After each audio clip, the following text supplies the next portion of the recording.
Ruitao, would you like to share about Acala? And I think there's a little bit of a other context and nuance to bring in as well, right? Because Acala being built on Polkadot and Substrate, like the upgradability and like the more on-chain governance being built in is a bit of a special circumstance, right? So we'd love to hear kind of like where you are at and any conversation topics you'd like to raise. Yeah, definitely. I just want to make it clear that we actually haven't go live yet. So there's the progress that we have to go from 0 to go live.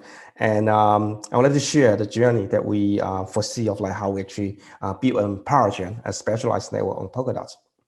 And I'm going to share some of like some unique characteristic of like governance on either ParaGen or on Polkadot. So first is the Acala is a specialized network, a ParaGen built on top of Polkadot. And for a prominent project or for any influential project in Polkadot, the way to obtain a ParaGen slot is actually already a decentralization process, I would say. A project will go through a process called a ParaGen offering, or we call it crowd loan, essentially ask community members support in order to obtain a slot on the Polkadot network, because there's going to limited number of slots available. So this is already like a decentralized process from the very beginning. The dot holder decides which project will go live, depends on the product that the dot holder see fit. And as we're speaking, the Acala deployment on Kusama is actually happening right now. The crowd loan is actually happening right now. We reach over 100 million value locked in our crowd loan, and the crowd loan is going to last for 7 days, and hopefully by then we can participate in the auction, and then we can start to go live on Kusama. And to launch a specialized network on Kusama, on Polkadot, is actually quite a journey. So we will go through a POA post phase and gradually giving out the community, the control back to the community. You can see that once we launch the network, the network genesis, actually the balance transfer, all the core module is disabled, and we will appoint ourselves as the council member, essentially the directors of the network. And then we will gradually enable the functionality one by one until to a point that we will remove the admin key, which we call the sudo module. And then once we remove the admin key, then we will then enable balance transfer, enable the core functionality, enable the DEX, enable all the protocol that we built. And ultimately, the final giveaway of the control is to enable election, which essentially remove ourselves from the appointed council members to an elected council members.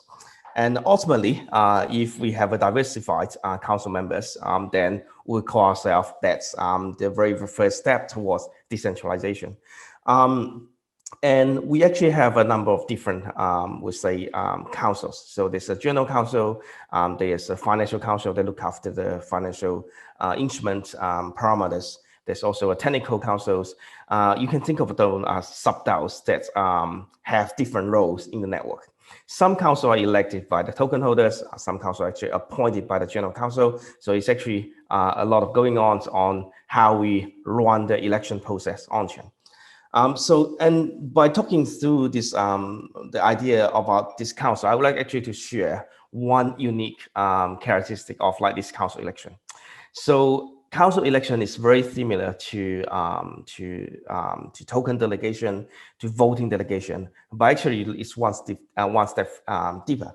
So to elect a council is actually very similar to a single transferable vote on the current conventional voting system. So you don't delegate as a token holder. You don't delegate your token to only one individual. Instead, you choose a set of individuals that you find, you trust, and you delegate those tokens to. And ultimately, the system will elect a set of representative councils based on the rule of single transferable votes. So essentially, the one that gets the highest vote will be elected a council, and then your second preference is not wasted. It goes to elect to the second council, and so on and so on. And let's say that there's like 16 seats on the council on the board.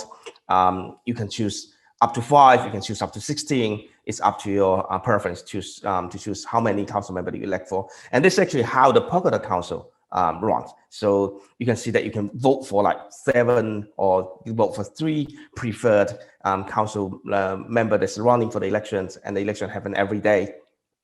And I think that's one key unique characteristic of like how the election is very different on the ParaChain or on the Polkadot ecosystem.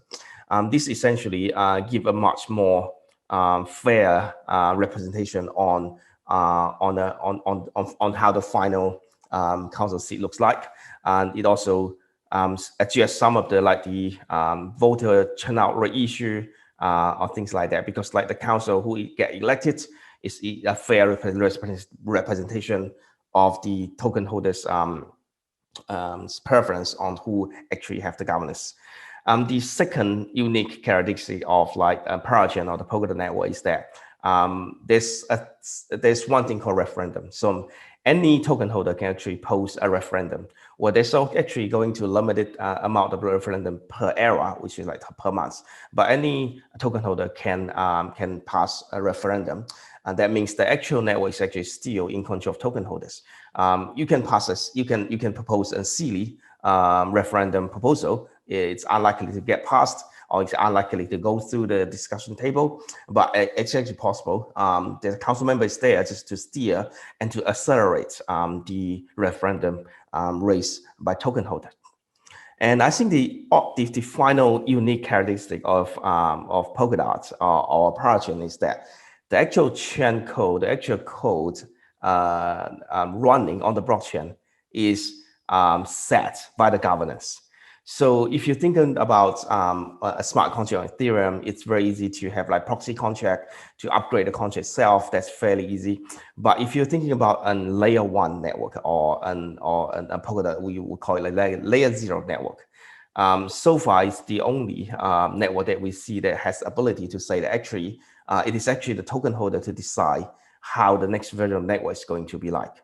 So essentially, the network code itself is governed by the token holder itself.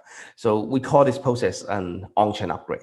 So essentially, the blockchain runs the code from its in order to upgrade to the next version. The blockchain will the token holder will propose what is the goal, what's going to look like for the next version of the blockchain, and the code is actually executed on-chain.